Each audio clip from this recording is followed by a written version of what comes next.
Hey guys, welcome back to my channel. In today's video, I'm going to be going over our $6,000 a month budget, all of our expenses, how we got to that place, and just being like fully transparent about where we spend our money, what we prioritize. I guess our situation is a little bit unique simply just because we recently got married, and so our finances are now combined. And so when we got married, we moved in together. We share a home, we share living expenses, all of that stuff, and we also both work part-time. We've had to figure out and navigate what our budget looks like living on two people working part-time. And I recognize that money is not a topic that a lot of people talk about. I think one thing that happened in my family is that money was just extremely openly talked about. And so I'm very used to having conversations about money with people. And I know that that can make people feel a little bit uncomfortable. And I enjoy being as transparent as I can be. I think that's why I enjoy making YouTube videos, and I recognize that everybody does their budget differently, and I'm always open to hearing what people do differently. And just because one person does something one way doesn't mean another person has to do it that way. So how I do things is just how I do them. That doesn't necessarily mean that you have to do them exactly how I do them, but this is just what works for us as of right now. I kind of broke everything down into specific categories. The first category that I'll talk about is just our home, our living situation. So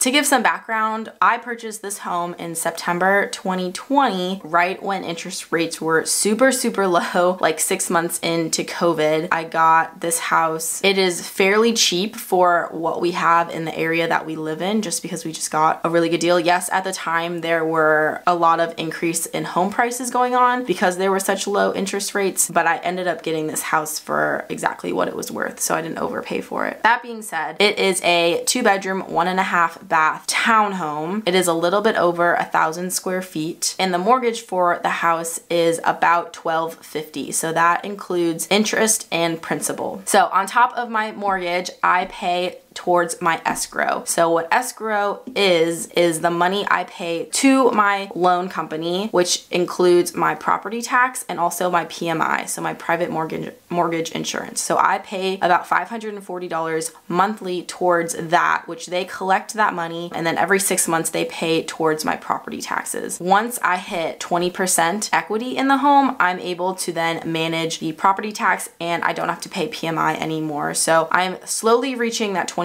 point. I should be reaching it in March, so I would be able to pay for those things on my own, so I don't have to pay somebody else who then pays the property tax. So for right now, that's where the property tax money is going. Otherwise, I could be managing it on my own. On top of the mortgage and escrow, I also have a homeowners association. Where I live in this area, I have not seen any property that doesn't have some sort of condo fee or an HOA fee. I pay an HOA of about $250, which goes towards maintenance of the property because we live on a property with other homes. It goes towards just any community things, cleanup, which they do a really good job. And the HOA that's normal in this area, this is the lowest I've seen in any area by far, and they haven't raised it. That's the benefit of having this home where I have it, is the HOA is relatively low compared to the rest of the area. The next expense is maintenance. So because we own the home, there are obviously certain things that I have to maintain with the home, which I set aside $200 a month for. We don't reach that every month. Even when we don't reach it every month, that money is then set aside for a time when we may need to purchase something. So for example, last year, the fridge that came with the home was replaced in like 2006, and it like just flopped out on us. I ended up having to buy a new fridge, which was about $1,600. So things like that can pop up, and there's also been like pretty small home improvement things that we have made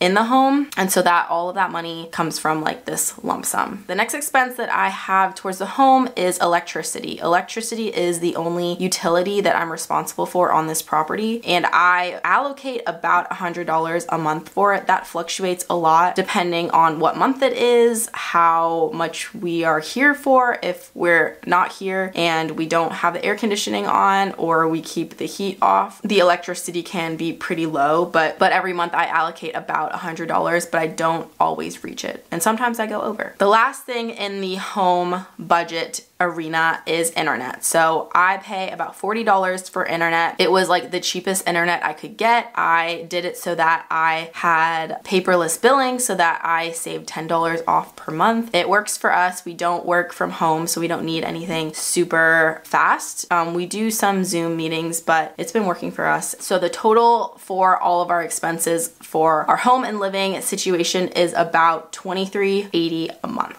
The next big category is our car, so our transportation. As of now, don't have any car payments. I have a 2013 car. Noah has a 2008 car, I think. So we don't, as of now, have any car expenses. That may change for Noah in the future. We may need to in the future buy him a new car if his car were to die. We pay about $200 towards insurance. So we use USAA for our insurance, and the way they do their insurance is they lump sum all of the insurances. So all of our insurance, including homeowners insurance, our car insurance, all of that is lumped into one. So I can't really say like how much homeowners insurance we have and how much car insurance we have, but all of our insurance, combined cars, combined homeowners, is about $200, which is the best rate that I've seen. I qualify for USAA through my dad, who was in the military. Noah was in the military, so that's how we qualify for being in USAA. They have the best rates of any insurance company that I've seen. The second expense that we have is gas and maintenance. So I combine these into one. We allocate about $500 a month towards gas and maintenance. So gas in the DC area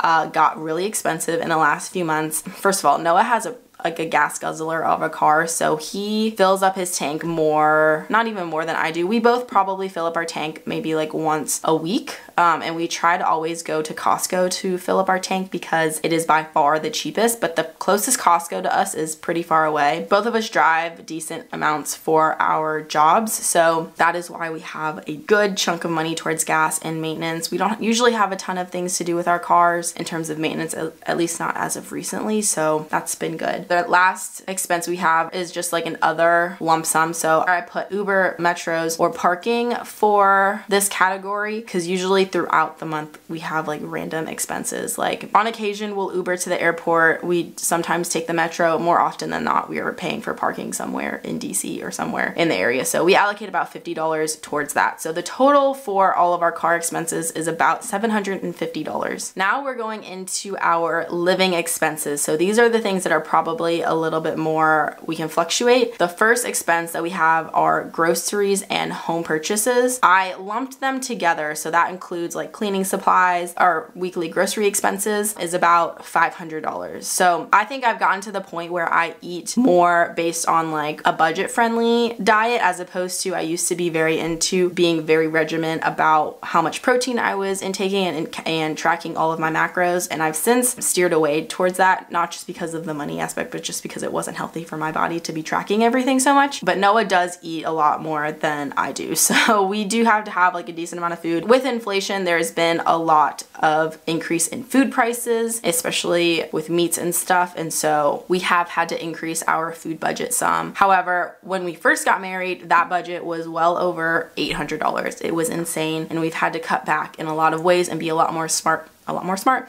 smarter with our purchases, with our groceries than when we first got married. So that's been a trial and error thing. I've certainly learned a lot. I kind of want to make a video about that sometime in the future, but yeah, so our budget is about $500 for groceries and home supplies. Our second expense, and this is probably one of the first things to go, is our date night fund. So we allocate about $200 towards our date night funds. We honestly don't go on dates very often. We don't often go out to eat. We have money set aside, but what happens more often than not is that we use our date night money to travel places. So we'll take that $200 and use it towards like plane tickets somewhere else. Same thing with our restaurants. So our eating out, we allocate about $200 for ourselves to go eat out, which we honestly don't eat out very often. However, we don't drink. Neither of us drink, so that obviously saves us a lot of money. A lot of times we also take this $200 towards those restaurants and put it towards our travel budget. Okay, the next thing is we are both part of a 12-step program. So there are some times when we both go out to eat with certain people from those programs. I separate that from restaurants because this is more for fellowship and being with other people. And so this is an important part of our budget. We allocate about $100. We don't always spend that much, but it's just there in case we do need it. The next two expenses are our fund money. So every month I get an allocated amount of fund monies, and so does Noah. We get the same amount. We both get $250. That is towards whatever we want to spend that month. So if that's for me buying new clothes or doing anything for me, that's where that money comes from, and same for Noah. So for him, that's his gym clothes, whatever he wants to buy with that money is his to do. Our last expense within the living expenses is travel. So every month we allocate about $200 towards travel, and that's not for travel that month, but that's money to be saved for a trip sometime. So like I said, sometimes we take money from our eating out budget or a date night budget and we put it towards our travel fund because we do enjoy traveling some. So our living expenses total about $1,700 a month. Gosh, I have a heating pad on my back and it's getting very warm. All right, last expense is what I call medical. So for the medical expenses, within that is our health insurance. So we pay for health insurance. It's about $350 for both of us to be covered, but then that's health insurance and dental insurance. So that's how we're covered under there. And actually monthly, our cost is going down next year, which is very nice. Our next expense within medical is what I include in medical is our therapy budget. So we allocate about $800 to therapy every month for our individual therapy, which sounds like a lot. It is a lot, and we've just created this budget so that we're able to spend as much as we do towards our therapy. We've both gone through a lot individually, and I don't think we could be here where we are in healthy places without our therapy. And so that's not me trying to like justify why we spend money on therapy. That's just something that is very important to us. Anyway, so our medical expenses total about $1,150 total, and that brings our whole budget to about $6,000. How I track our budget. So I'm primarily the person that tracks our budget, tracks what expenses are being made, and I made a video about this a long time ago. I've used the same spreadsheet for as long as I've spent money. I will link the video to it down below and in a card, but I basically just use this big spreadsheet, and every month I put in all of our expenses, and that's how I keep track of everything. Primarily the person that does that. In terms of our savings goals, we don't have a ton of huge savings goals. I think a lot of people, their goal is to buy a home. As of now, our goal is not to buy another home since we do own this home. Or in the future, things that we are potentially saving for is that we potentially may be moving in the next year, and I'm well aware that moving costs a lot of money, especially moving a home. So we have a fund for money saved in case we do move. That's that fund that we're saving towards. Our second thing that we save towards is travel. So we do travel a good amount. Something about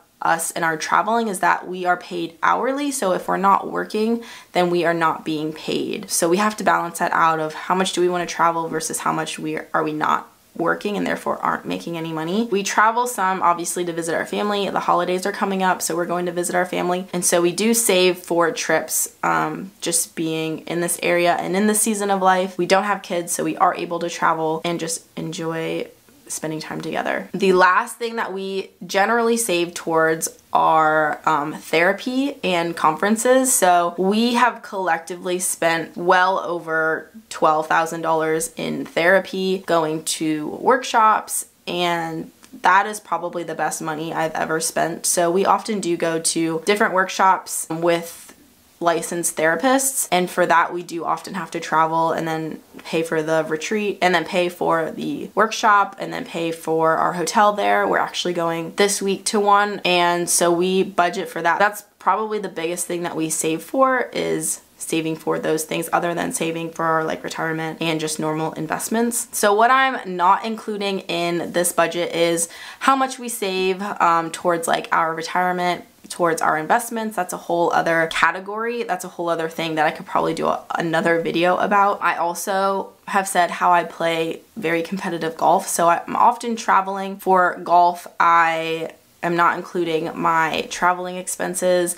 I'm not including any equipment things, what it costs to practice. It's a generally pretty expensive sport, so I'm not including that because that's not part of our like normal day-to-day budget. Like right now I'm not in season, so I'm not spending as much. I'm also a CPT, so I'm a certified personal trainer, and to keep my certification I have to take certain classes annually in order to keep my certification. I'm not including that just because that's kind of part of my job and not as personal. And I'm also not including giving or tithing in our budget. I've certainly in the past talked this topic to the ground. Yeah, I feel very passionate about giving. I'm not as, I wouldn't say I'm as black and white about it as I used to be. I do give, and I give to organizations that have really changed my life and are meaningful to me, and that's not necessarily the church. So that's kind of where I'm at with that, but I'm not including how much we give in this video right now. That is our $6,000 a month budget right now living in the Washington, D.C. area. Thank you guys for checking out this video. Don't forget to subscribe if you enjoyed it. I would love for you to stick around, and I will catch you guys in next week's video. Bye guys.